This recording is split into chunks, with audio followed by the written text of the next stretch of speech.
মায়া নাকে নাক ঘষে হৃদ উঠে দাঁড়ালো। কভার থেকে টি শার্ট আর ট্রাউজার নিয়ে ঢুকলো ওয়াশরুমে। ঘুমন্ত মায়া ঘুমিয়ে থাকলো, টের পেল না হৃদের উপস্থিতির খবরটা। আর না শুনতে পারলো হৃদের না বলা ভালোবাসাময় কথাগুলো। হৃদের অব্যক্ত ভালোবাসার কথাগুলো আবারও মায়ার কাছে অপ্রকাশিত থাকলো। মায়ার শোনা হলো না স্বামীর বলা ভালোবাসার কথাগুলো। হৃদ সময় নিয়ে গোসল করে একেবারে বেরুলো। রাতে খাবার সে বাহির থেকে খেয়ে এসেছিল বলে দ্বিতীয়বার খাওয়ার প্রয়োজন পড়লো না। হৃদ হাতে টাওয়াল নিয়ে মাথা মুছতে মুছতে কফি মেকারে নিজের জন্য কফি বানালো। হাতের কফিতে চুমুক দিতে দিতে পেছন ঘুরে তাকালো ঘুমন্ত বউয়ের দিকে। ভেজা চুল আর ধোয়া ওড়ানো কফির মগ যেন নিস্তব্ধ পরিবেশ মোহিত করছে।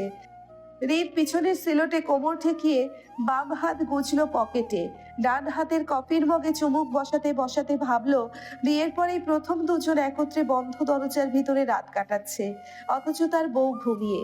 এই রাতটা সুন্দর হতে পারত যদি তার বউ সঙ্গ দিত। ঘুমন্ত বউকে জাগ্রত করতে আপাতত তার মন নারাজ, সেও খানিকটা ক্লান্ত।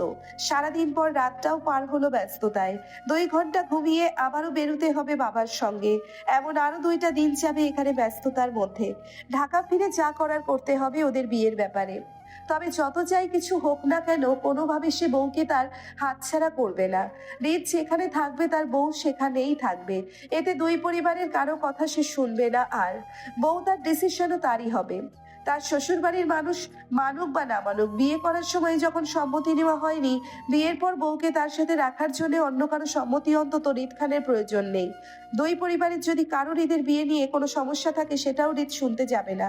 তবে পরিবারের সবাই যদি তাদের বিয়ের সামাজিক আনুষ্ঠানিকতা চায় তাহলে এতে হৃদের কোনো সমস্যা নেই। করুক আয়োজন, কিন্তু শর্ত একটাই, তার বউ তার সাথেই থাকবে। খানবাড়ির বাহিরে হৃদের বউ কোথাও যাবে না, এমনকি মায়ার নিজের বাড়িতেও না। মোট কথা পরিস্থিতি যাই হোক, ভালো মন্দ সকল পরিস্থিতিতে তার বউ তার পাশে চায়। অন্তত কারোর জন্য সে তার বউকে নিজের থেকে দূরে করবে না। মনস্তাত্ত্বিক ভাবনায় হৃদ পরপর কফির মগে চুমুক বসালো। অর্ধ খাওয়া মগটা কফি মেকারের পাশে রেখে বিছানার দিকে এগোলো।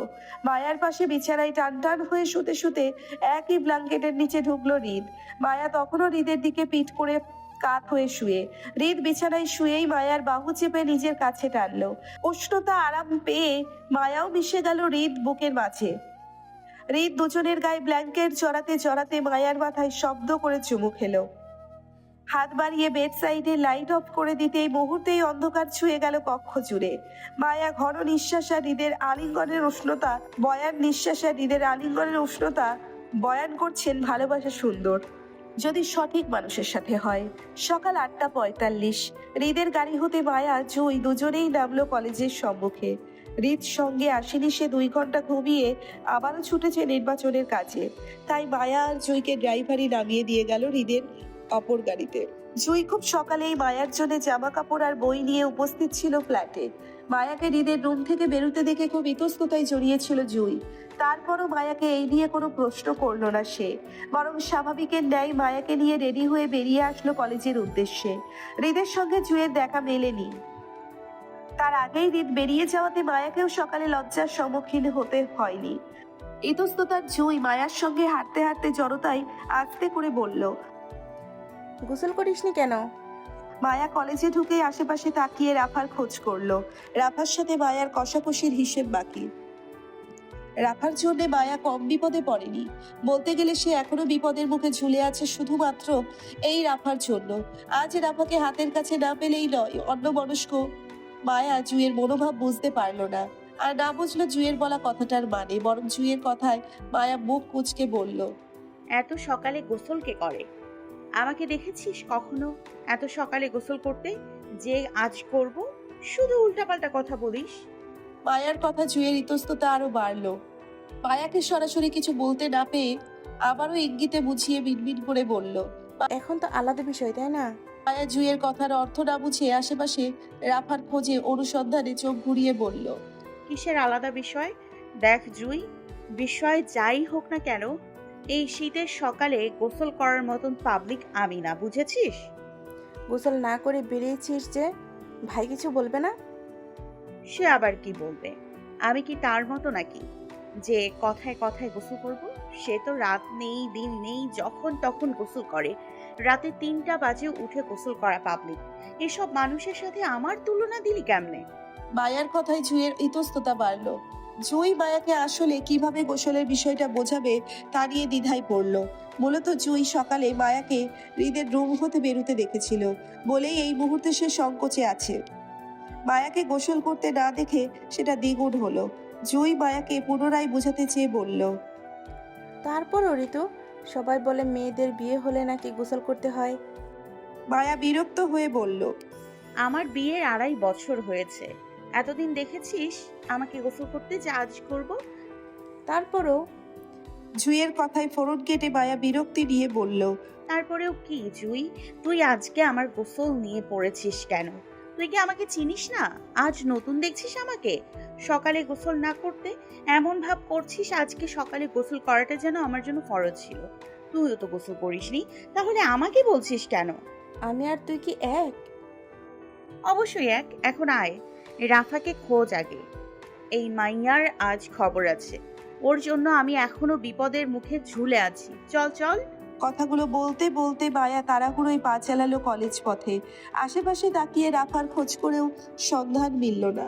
শ্রেয়া নাদিয়াও কলেজে নেই। মায়ার কলেজের গেট পেরিয়ে মাঠে যাবে তখনই পেছন থেকে কেউ মায়ার কাঁধ জড়িয়ে ধরে উৎফুল্লতায় বলল, জানু এসেছিস, আই মিসড ইউ। রাফার কণ্ঠ পেতেই মায়া ফুঁসে উঠল। কাঁধের উপর রাফার হাতটা খপ করে ধরে আক্রমণ করলো রাফার উপর। রাগে ফুঁসে উঠে সরাসরি মেসেজের কথাটা উল্লেখ করে মায়া চেতে বলল, বেয়াদ্দব মাইয়া, মেসেজে কি পাঠিয়েছিলি ওনাকে? আমার জামাই ছাড়া রাতে ঘুম আসে না, একা একা লাগে। সে বাসর বুঝে না, তার সিস্টেমে সমস্যা আছে, এজন্য বউয়ের কাছে আসে না। কিসের লিঙ্ক পাঠিয়েছিলি তাকে? আবার বলেছিলি লিঙ্ক দেখে দেখে শিখতে। ওই কি শিখবে? হ্যাঁ, কি শিখবে? মায়া রাগান্বিত মুখটা দেখে রাফা দুষ্টু হাসলো। মায়াকে আরো রাগিয়ে দিতে নিজের হাতটা টেনে পুনরায় মায়ার কাঁধ জড়িয়ে ধরতে ধরতে বলল, আরে জানু চিল, দুদিন দেখা হয়নি বলে আমার ওপর তোর এত ভালোবাসা বেড়ে গেল। মায়েরি সাংঘাতিক তো তুই। রাগান্বিত মায়া আরো খেপে গেল। রাফার হাতটা ঝটকা দিয়ে ফেলে দিতে দিতে বলল, অসভ্য মাইয়া, কি সব লিঙ্ক পাঠিয়েছিলি? কি সব লিঙ্ক পাঠিয়েছিলি তুই ওনাকে? হ্যাঁ, আগে সেটা বল। খবরদার কথা ঘোরাবি না। রাগে মায়ার নাকের ফাটা ফুলে উঠছে। রাফা তাতে মজা পেয়ে বলল, বাপরে, তোরা এত অ্যাডভান্স, সব লিঙ্ক দেখাও শেষ। তা কি কি শিখলি তোরা? কয়টা কাজে লাগালি বলতো শুনি। আউচ। বাহুতে হাত চেপে রাফা মৃদু চেঁচালো। রাফার কথায় মায়া তৎক্ষণাৎ হাতের বোতলটাই আঘাত করলো রাফার বাহুতে। রাফার চেঁচানোতে নাক মুখ শক্ত করে মায়া আবারও বলল। অসভ্য মাইয়া। মায়াকে অতিরিক্ত রেগে যেতে দেখে রাফা এগিয়ে আসলো। জোর করে টেনে মায়ার কাঁধ জড়িয়ে ধরতে চাইলে মায়া রাফার হাতটা ঝটকা মেরে দিতেই রাফা আবারও মায়ার কাঁধ জড়িয়ে ধরতে ধরতে বলল, দেখ জানো, আমি যেটা করেছি সেটা তোর ভালোর জন্যই করেছি। যদি সেদিন আমি এসব না করতাম তাহলে রিত ভাইয়া হয়তো আজও আসতো না তোর কাছে। তুই বল, বিগত 3 মাস ধরে ভাইয়ার রাগ ভাঙাতে চেষ্টা পেরেছিস বল? হয়তো আমার তরিকা ভুল ছিল, কিন্তু উদ্দেশ্য সঠিক ছিল। তুই ভাইয়ার জন্য কষ্ট পাচ্ছিলি, সেটা আমার ভালো লাগছিল না। সেজন্য আমার উদ্দেশ্য ছিল যে করেই হই ভাইয়া অন্তত তোর কাছেই ফিরে আসুক, তারপর তোদের দুজনের রাগ অভিমান এমনি চলে যাবে। রাফার কথায় মায়ার রাগ কমলো। খানিকটা নমনীয় হয়ে মায়া বলল, তাই বলে এসব পাঠাবি? অন্য কিছু করতি।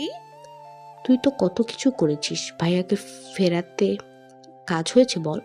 তাছাড়া তখন তোর বেটার অপশন এর থেকে বেটার অপশন আমার মাথায় আসেনি। এই মুহূর্তে মনে হচ্ছিল আমি যা করছি সেটাই ঠিক কাজ হবে। তাইও হয়েছে, ভাইয়া ঠিক তোর কাছে চলে এসেছে তোর টান খেয়ে। রাফার কথায় মায়া গলে গেল। আসলেই মায়া বিগত 3 মাসে অনেক কিছু করেছে হৃদের অভিমান ভাঙাতে, যেটাতে মায়া ব্যর্থ হয়েছিল। তবে রাফা যা করেছে তাতে তরিকা ভুল করেও সঠিক কাজ হয়েছে। হৃদকে চট্টগ্রাম ফেরাতে সক্ষম হয়েছে। তবে হৃদের কাছে মায়ার ইজ্জত শেষ। হৃদ ভাবছে মায়া এসব কিছু লিঙ্ক পাঠিয়েছে তাকে, এজন্য তো হৃদ মায়ার সাথে অদ্ভুত অদ্ভুত ব্যবহার করছে। আর এখন তো সোজা বলে দিয়েছে মায়া হৃদকে ছাড়া অন্য কোথাও থাকতে পারবে না। বলতে গেলে রাফার কাছে মায়ার ভালোও হয়েছে আবার বিপদেও পড়েছে। ভালো হয়েছে কারণ মায়া সবসময় হৃদকে চোখের সামনে পাবে, আর বিপদের কথা মায়া কাউকে বলতে পারছে না যে মায়ার স্বামীরও ওর সাথে কেমন কেমন কাজ করে বেড়াচ্ছে। উফ, এই পুরো বিষয়টাতে জুই বোকার মতন দাঁড়িয়ে। মূলত মায়ার আগের কারণটা জুই বুঝতে পেরেই চুপ থাকলো। রাফা যে মায়ার সাথে উল্টোপাল্টা কিছু করেছে তার ধারণা জুইয়ের হয়েছিল আগেই, কিন্তু কাউকে কিছু বলল না। চঞ্চল রাফা মুহূর্তেই মায়াকে নিজের দলে করে নিল। মায়া কাজ জড়িয়ে গলাগলির ভাবও হয়ে গেল। জুই সেই দিকে তাকিয়ে বিনোদন নেওয়ার মাঝেই কোথা থেকে আয়ন উপস্থিত হলো সেখানে। গলা কেশে সকলে মনোযোগ ভাঙতেই চমকে ওঠার মতন জুই পিছনে তাকাতে আয়ন এগিয়ে আসলো মায়ার দিকে। জুইকে ইগনোর করে মায়া রাফার সঙ্গে কুশলাদি বিনিময় করে আয়ন মায়াকে বলল। শুনলাম তোমার নাকি কলেজ ট্রান্সফার করাবে রিদ। মায়া মাথা নাড়িয়ে সম্মতি দিতে দিতে বলল। উনি তো তাই বললো। আয়ন ভ্রু উঁচিয়ে জানতে চাইল। তোমার তাতে অসম্মতি আছে? মায়া মাথা নাড়িয়ে অসম্মতি দিতেই আয়ন সুন্দর হেসে বলল। রিদ তোমাকে নিয়ে খুব সেন্সিটিভ মায়া। তোমার ব্যাপারে কারো ইন্টারফারেন্স পছন্দ করে না। ও সেটা বলে, সেটা শুনে যাও মায়া।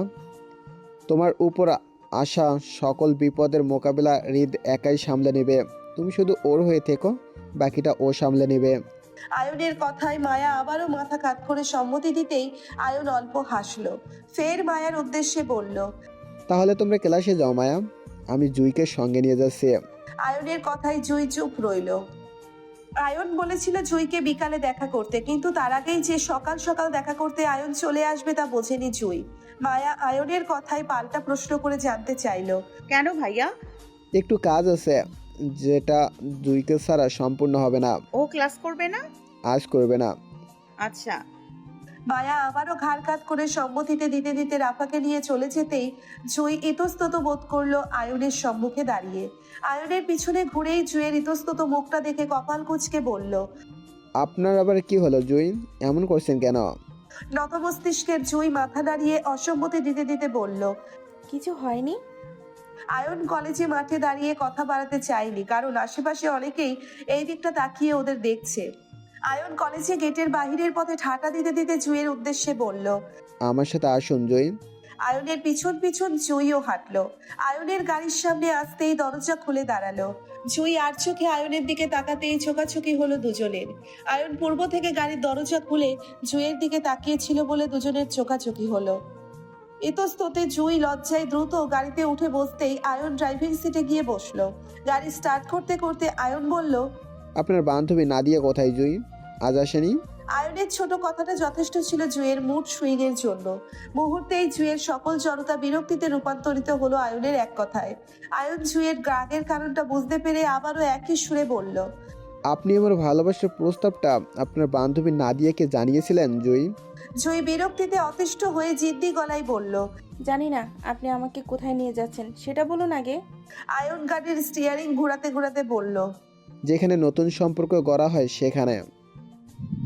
আয়নের কথার মানে জুই বুঝতে না পেরে বলল। মানে আজকে আমার বিয়ে, সেজন্য আপনাকে নিয়ে যাচ্ছি সাক্ষী হতে। জুই আয়নের কথাই সিরিয়াস নিল না, অহেতুক মজা বলে উড়িয়ে দিতে দিতে বিরক্ত গলায় বলল। আপনার বিয়েতে আমার কি কাজ? আমাকে কেন নিয়ে যাচ্ছেন? আমি কোনো সাক্ষীটা কি দিতে পারবো না। আমাকে কলেজে দিয়ে আসুন, ক্লাস করব। জুইয়ের কথাই আয়ন আর হেয়ালি করলো না, বরং সিরিয়াস হয়ে বলল। কালকের কথা ভুলে যাচ্ছেন জুই? আপনি তো আমাকে কাল ওয়াদা করেছিলেন যে আমি যা চাইবো আপনি তাই আমাকে দেবেন। তাহলে আজ কেন নিজের কথা খেলাপ হচ্ছে? আয়নের কথাই জুই শান্ত হতে হতে বলল। আমি কথা খেলাপ করছি না, আমাদের রক্তে নেই কথা দিয়ে না খেলাপ করাটা। আপনি বলুন আপনার কি চাই? আয়ন সরাসরি আবদার করে বলল। আপনাকে চাই জুই। জুই শক হওয়ার মতন করে বলল। মানে? আয়ন জুইকে সরাসরি বিয়ের প্রস্তাব দিয়ে বলল। আমি আপনাকে আজ বিয়ে করতে চাই, করবেন আমাকে বিয়ে? অসম্ভব। জুইয়ের অসম্মতি আয়ন শান্ত কণ্ঠে বলল। আমার হয়ে যান জুই, সারা জীবন আগলিয়ে রাখবো আপনাকে। যদি আজ আমাকে ফিরিয়ে দেন তাহলে লাইফে আপনি কখনো তৃতীয় চান্স পাবেন না আমার জীবনে ফিরে আসার। আমি অনেক কিছু চিন্তা ভাবনা করে দুজনের জন্য এই ডিসিশন নিয়েছি জুই। আমাকে খালি হাতে ফেরাবেন না, বাকিদের সামলে নেওয়ার দায়িত্ব আমার। আপনি শুধু হ্যাঁ বলুন। আয়নের কথাই যেন জুঁইয়ের মাথায় আকাশ ভেঙে পড়ার মতন চাপ পড়ছে। খালি মস্তিষ্ক ধপধপ করছে আয়নের কথাগুলো। জুঁই কিছু বুঝিয়ে না বুঝে শুধু আয়নকে না করে যাচ্ছে একের পর এক। অসম্ভব।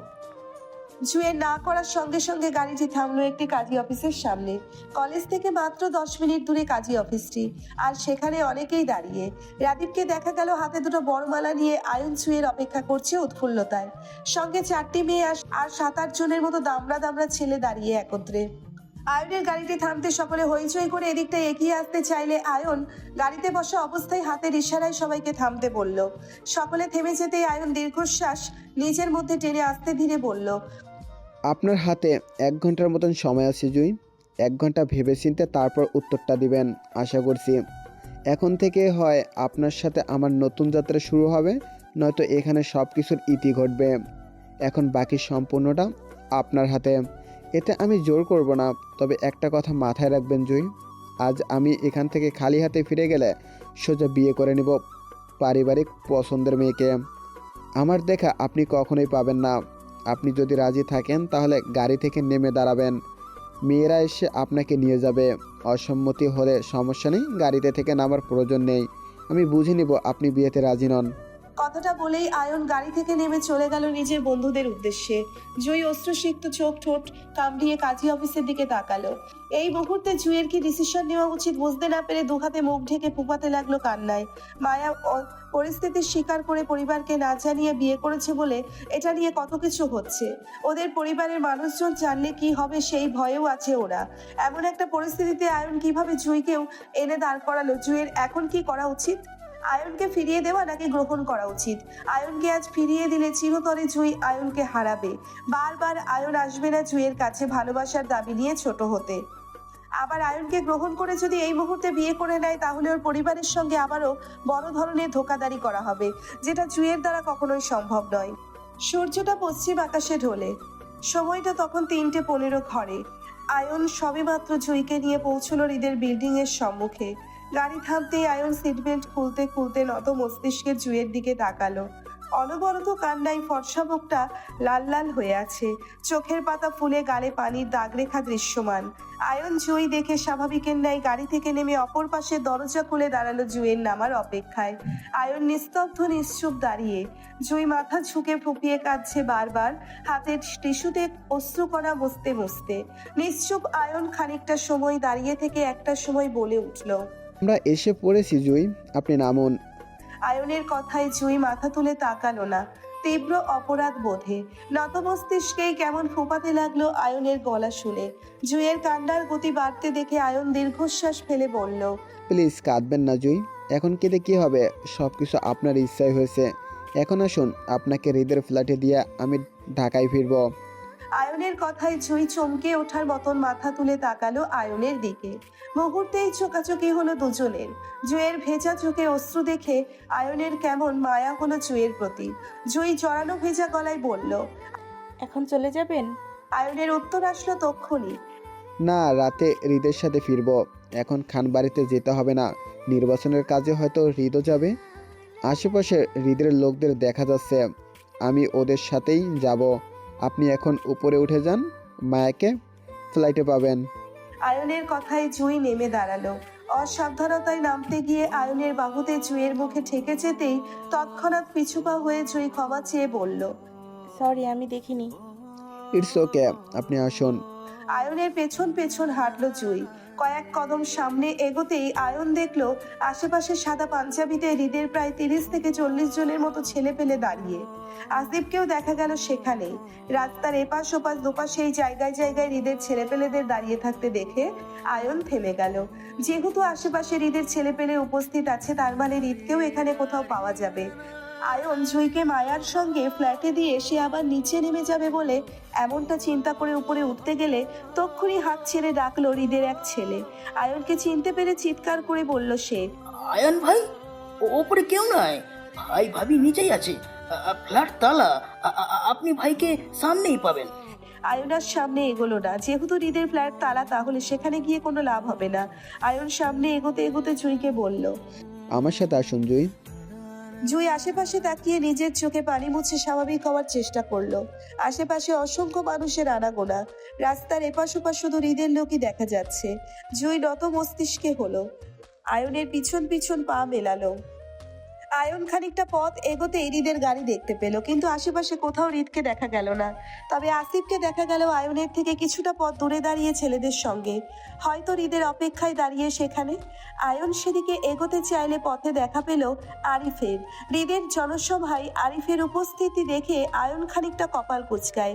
আয়ন যতটুকু জানে হৃদের সঙ্গে আরিফের বনিবনা নেই। সেখানে আরিফ হৃদের ছেলেপেলেদের সঙ্গে একত্রে দাঁড়িয়ে আছে, বিষয়টা কেমন জানি লাগলো আয়নের। আয়নের দৃষ্টির সঙ্গে সঙ্গে জুইয়ের দৃষ্টিতেও আরিফকে পড়ল। রাস্তার ওপাশে একটা দোকানের নিচে দাঁড়িয়ে আছে সে, বাকিরা খাবার কিনতে ব্যস্ত। প্রায় 40 জনের মতো ছেলে পেলে খাবার আনতে 6 থেকে 7 জন ছেলের মতো হোটেলে ঢুকেছে। বাহিরে আরিফ রাকিবের সঙ্গে দাঁড়িয়ে। আরিফকে দেখে জুই আয়নের হাতটা চেপে ধরলো ভয়ে। আয়ন জুইয়ের ভয়ের কারণ বুঝতে পেরে চোখের ইশারায় আশ্বস্ত করে বলল, আপনি ভয় পাবেন না জুই, আমি আছি। আয়ন এগিয়ে এসে আসিফের সঙ্গে দেখা করে জুইকে একটা চেয়ারে বসালো, আসিফকে জুইয়ের জিম্মাদার বানিয়ে। জুই খোলা ছাতার নিচে বসলো জড়সড় হয়ে। একজন ছেলেকে দিয়ে জুইয়ের জন্য খাবার অর্ডার করে আয়ন এগোলো রাস্তার অপর পাশে আরিফের উদ্দেশ্যে। আয়নের কিছু কথা বলা বাকি, কথা বলতে আরিফের পারিবারিক মনোভাব বুঝতে চাই সে। যেহেতু মায়ের বিয়েটা এখন প্রকাশ্যে সবার সামনে আছে, তাহলে আরিফের পরিবার হৃদ মায়ের বিয়েটা কেন মেনে নিচ্ছে না, সেটাই মূলত আয়ন জানতে চায়। আয়নকে আসতে দেখে আরিফ নিজ থেকে এগিয়ে আসলো আয়নের দিকে হাত বাড়িয়ে। হাসি মুখে কুশলাদি বিনিময় করে বলল, আসসালামু আলাইকুম ভাই। আয়ন হাত মিলিয়ে একই উৎফুল্লতায় হাসি মুখে উত্তর দিতে দিতে বলল, ওয়ালাইকুম আসসালাম, কেমন আছো আরিফ? এই তো ভাই আলহামদুলিল্লাহ আছি আপনার দোয়ায়। আপনি কেমন আছেন? আলহামদুলিল্লাহ, আল্লাহর রাখছে। তা তোমরা এখানে কি করো? কথা বলতে বলতে আয়ন রাকিবের সঙ্গেও হাত মেলালো। আরিফ উত্তর দিয়ে বলল, নিহাল আঙ্কেল কল দিয়েছিল ওনাদের বাড়িতে যেতে।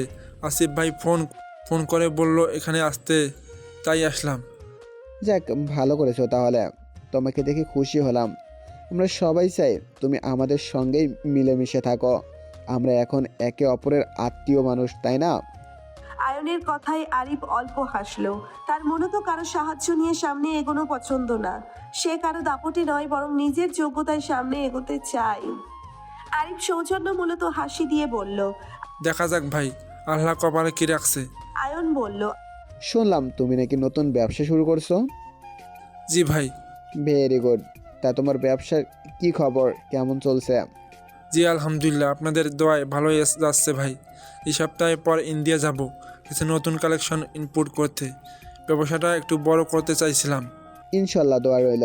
আর কোনো হেল্প লাগলে অবশ্যই একজন বড় ভাই হিসাবে বলতে পারো আমাকে। আমি সবসময় তোমার পাশে থাকবো। আয়নের মনোভাব বুঝতে পেরেই আরিফ হেসে বলল, কি ব্যাপার ভাই, আপনিও কি আত্মীয়তা সম্পর্ক রক্ষা করার মুডে আছে নাকি?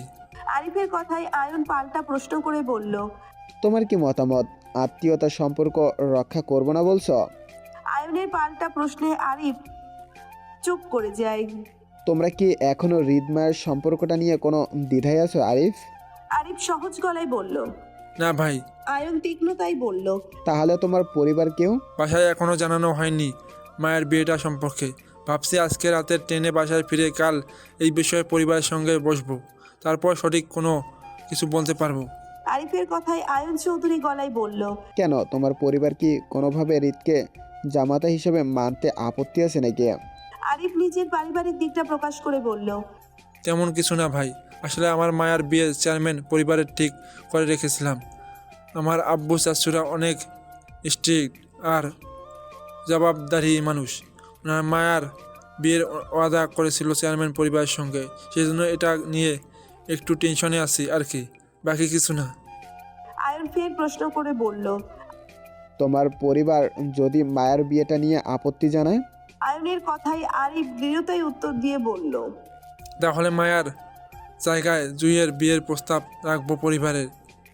মায়া অলরেডি ম্যারিড, সেখানে ওকে দ্বিতীয়বার বিয়ে দেওয়া সম্ভব না। চেয়ারম্যান পরিবার ভালো, ছেলেও শিক্ষিত, জুইকে ভালো রাখবে, আব্বু চাচারাও ওয়াদা রক্ষা হবে। আরিফের কথা কথাটা যেন আয়নের কলিজায় লাগলো। শক্ত খাওয়ার মতন কিছুক্ষণ নিস্তব্ধ নিশ্চুপ দাঁড়িয়ে রইল। আয়ন প্রথম ভেবেছিল এমন কিছু একটা হবে, মায়াকে বিয়ে দিতে না পারলে পারিবারিক প্রেশারে জুইকে মায়ার জায়গায় বসাতে চাইবে। হচ্ছেও তাই। এই জন্য আয়ন বিয়েটা নিয়ে জুইকে তাড়াহুড়ো করেছিল। শূন্য মস্তিষ্কের আয়ন এক মুহূর্ত আরিফকে কিছু বলার মতন ভাষা খুঁজে পেল না। খানিকটা সময় নিয়ে আয়ন নিজেকে স্বাভাবিক দেখাতে চাইল আরিফের সামনে। জুয়ের প্রসঙ্গটা এড়িয়ে পুনরায় হৃদ মায়ার সম্পর্কের কথাটা জানতে চেয়ে বলল, হৃদ মায়াকে নিজের সঙ্গে নিয়ে যেতে চাইছে, সেটা তোমার পরিবারের মেনে নেবে? আরিফ বুক ভারী দীর্ঘশ্বাস গোপন করে নরম গলায় বলল, এখানে আমি বা আমার পরিবারের কেউ ম্যাটার করে না ভাই। আমি যদি কেউ গুরুত্বপূর্ণ হতাম তাহলে এখানে আমাদের মতের প্রসঙ্গ আসতো। বলতে পারতাম আমাদের বোন আমাদের বাসায় যাবে আগে, তারপর বোনকে সসম্মানে ওর শ্বশুরবাড়িতে পাঠাবো। অমূল্যহীন মানুষের মতামত হয় না, সেজন্য আমি শুধু বড় ভাইয়ের দায়িত্ব পালন করছি। নয়তো আমার বোন শব্দটা তো সেই কবেই পার হয়ে গেছে। আরিফের কথার মানে আয়ন বুঝলো। মান অভিমানে আরিফ মায়ার উপর কষ্ট পেয়েই চুপ করে থাকছে। ভাই বোনের বনাবনি করার দরকার, হৃদের সঙ্গে এই বিষয়ে কথা বলাও দরকার। নতুন সম্পর্ক গড়তে নিয়ে পুরাতন সম্পর্ক ছিন্ন করা যাবে না। সকল সম্পর্ক নিয়েই একত্রে আমাদের চলতে হবে। তবে তার আগে আরিফের মায়ার প্রতি অভিমানে দেওয়াল ভাঙতে হবে। আয়ন আঙ্গুল তুলে রাস্তার অপর পাশে অদূরে দাঁড়িয়ে থাকা হৃদ মায়াকে দেখিয়ে বলল, তোমার মায়ের প্রতি কষ্ট অভিমান থাকতে পারে আরিফ, কিন্তু তোমার কি মনে হয় মায়ার নিজের জন্য ভুল কাউকে চুজ করেছে? আরিফ চোখ তুলে তাকালো আয়নের আঙ্গুল তাক করার পথে। অদূরে দেখা পেল রাস্তার একপাশে হৃদ মায়া দুজনেই পাশাপাশি দাঁড়িয়ে। হৃদের এক হাত কানে চেপে ফোনে কথা বলছে, তো অপর হাতে মায়ার কলেজ ব্যাগ চেপে ধরা। মায়া হৃদের পাশাপাশি দাঁড়িয়ে হৃদের প্যান্টের পকেটে হাত ঢুকিয়ে টাকা বের করেছে ঝালমুড়ি খাওয়ার জন্য।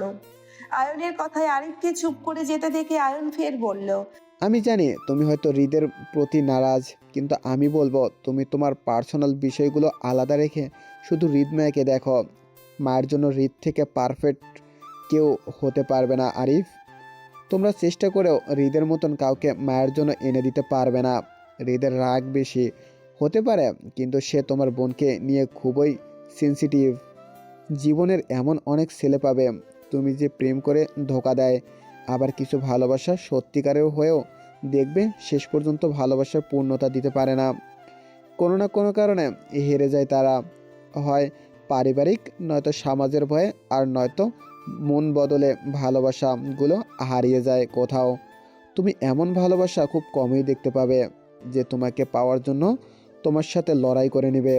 সমাজ, পরিবার বা অন্য কোনো কিছু তাদের কাছে ম্যাটার করে না, একমাত্র ভালোবাসার মানুষটা ছাড়া। মোট কথা, কোনো কিছু বিনিময়ে তোমার হারাতে ইচ্ছুক নয়। আর সেটাই হচ্ছে হৃদ খান, যে মায়াকে পাওয়ার জন্য নিজের পরিবার, তোমার পরিবার, এমনকি মায়াকেও সুযোগ দিচ্ছে না হৃদ ছেড়ে যাওয়ার।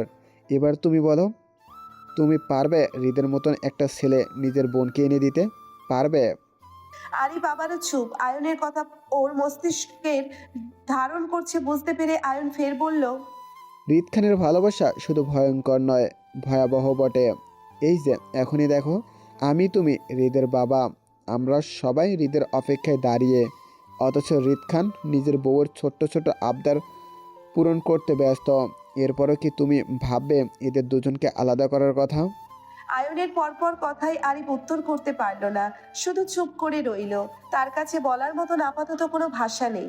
তবে মায়া যে নিজের জন্য ভুল কাউকে বাছাই করে তাতে আরিফও সন্তুষ্ট। হৃদ কান থেকে ফোন নামিয়ে হাতে রাখলো। পকেটে ফোন রাখা অভ্যেস তার নেই। মায়া পাশেই দাঁড়িয়ে ঝালমুড়ি চিবুচ্ছে। হৃদ কপাল কুঁচকে মায়ার হাতের দিকে তাকালো। ঝালমুড়িতে মুড়ি কম, মরিচ বেশি দেখা যাচ্ছে। মায়ার এত ঝাল খাওয়ার ব্যাপারটা মোটেও হৃদের পছন্দ নয়। মায়ার গায়ে এখনো সকালের কলেজ ড্রেস পরা। মায়াকে হৃদ কলেজ থেকে নিয়ে এসেছিল দুপুরে। তারপর দুপুরে লাঞ্চ দুজন একত্রে করেছে। এরপর থেকে মায়াকে সঙ্গে সঙ্গেই রাখছে হৃদ। এখানে খালি ফ্ল্যাটে মায়াকে একা রাখা যাবে না বলে হৃদ মায়াকে খানবাড়িতে নিয়ে যাবার সিদ্ধান্ত নিল। কিন্তু আশেপাশে এত ছেলেপেলে বলে হৃদ মায়াকে নিয়ে সেও আলাদা আলাদা থাকছে। মায়ার গায়ে বোরখা না থাকার বিষয়টা মাত্রই লক্ষ্য করলো হৃদ। কপাল কুঁচকে বলল, তোমার বোরখা কই? মুড়ি চিবোতে চিবোতে মায়া ছটপট উত্তরে বলল, আমার বোরখা নেই। কেন? কেউ বলেনি কখনো বোরখা পরতে, সেজন্য দরকার পড়েনি। কিনেও দেয়নি কেউ। মায়ার কথায় হৃদের মেজাজ খারাপ হলো। সে চোয়াল শক্ত করে বলল, স্টুপিড, কারো বলাতে তোমার বোরখা পরতে হবে? নিজের বুদ্ধি খাটিয়ে পড়তে পারো না? মায়া মুড়ি চিবোতে চিবোতে হৃদের দিকে তাকিয়ে বলল, না, আমার বুদ্ধি নেই। আমি ছোট মানুষ, সেজন্য বুদ্ধি খাটাতে পারি না। মায়া কথা হৃদ রাগে কটকট করে বলল, তুমি ছোট? হ্যাঁ, তাহলে আমি কে? আপনি মানুষ। Shut up.